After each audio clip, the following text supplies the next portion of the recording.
Black Box Production.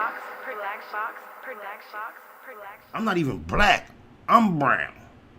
Now, I'm not going to say they got to stop claiming brown, but if they brown, we brown.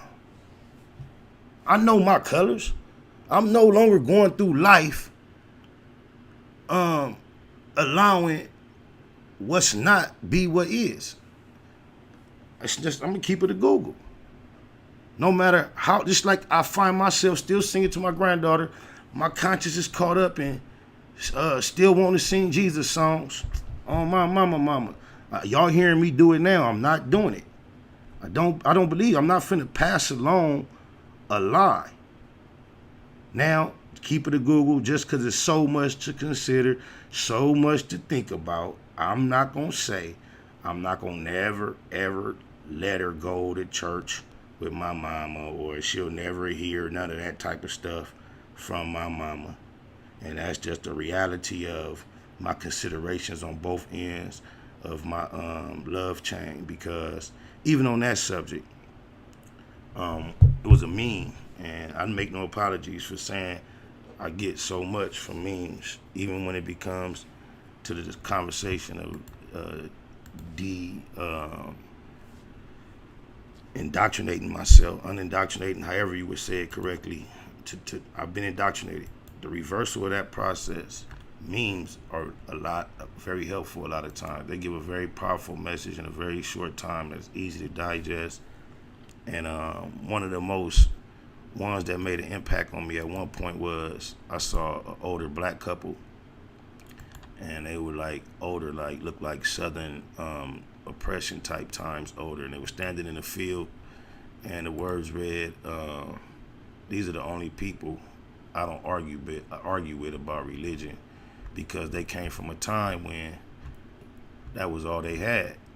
And when I became aware of new light, or a better understanding of reality being deprogrammed from what I have been told and taught my whole life and what I thought I believed, I started excitedly sharing certain things with my mother, expecting her like to somehow had the same reaction. And I know the same way I typically did when these subjects was brought up. Initially, it's so much resistance that she couldn't really get my message. But because I would come through there so often, excited, and the subject would come up, and I'm just so frank with my mother, I would just keep coming at her about it, and I would see that it would register. She'd get it. But then I started learning that it would cause so much fear in what she was experiencing about her whole life that it wasn't being effective for me to have to impose her on my new beliefs. Sometimes you gotta let people have what they have. She said something to me that was so G that really made me leave her alone, and from that point she leaves me alone. But she said this: this I knew she was convicted or convinced that I was on to something. She was like, "Well, I can tell you this about me. I didn't came so far with this. I gotta ride it out." You know, my mama, I wanted to tell her neighborhood. It was like, I feel you. Now that I can feel, and I leave her alone. I still find myself entering the subjects and giving her my perspective. But it's crazy, y'all. I feel so much guilt trying to sing a Jesus song to my grandbaby. And then I feel guilt changing the Jesus song to regular words, the same melody, because I'm like, oh, that's blasphemous, sacrilegious. But this is a meme right here that helped me get through that struggle, because we gotta keep identifying it as what it is. Don't feed your babies the same lies you ate. Unlock their brains to the truth so they never repeat the lies of yesterday.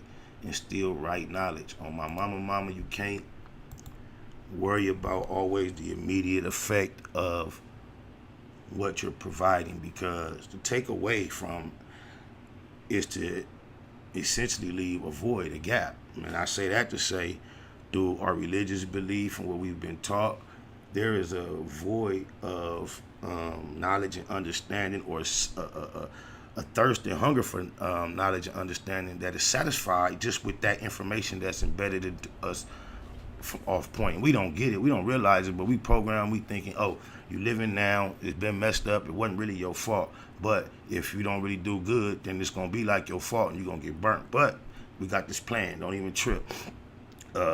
Just say you with this right here, and eventually all this gonna be over with, and we gonna wake up and we gonna be somewhere else, and they gonna break bread because you was trying to do this out. Don't really worry about trying to get on down here, because we gonna have you on later. And when your natural human mind is just naturally gonna question why, when, where are we here?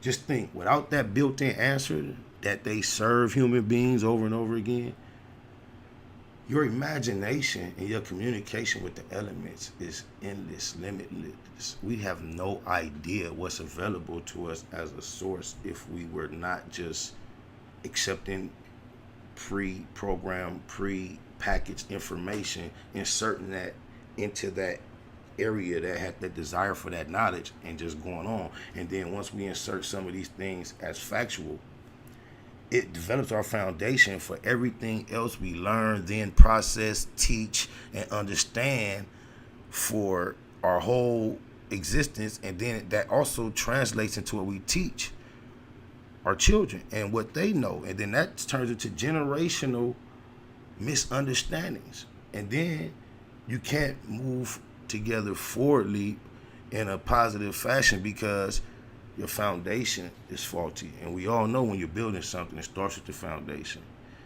If your foundation is faulty, you might as well stop right there, start over, break it all the way down. You have to have a firm foundation.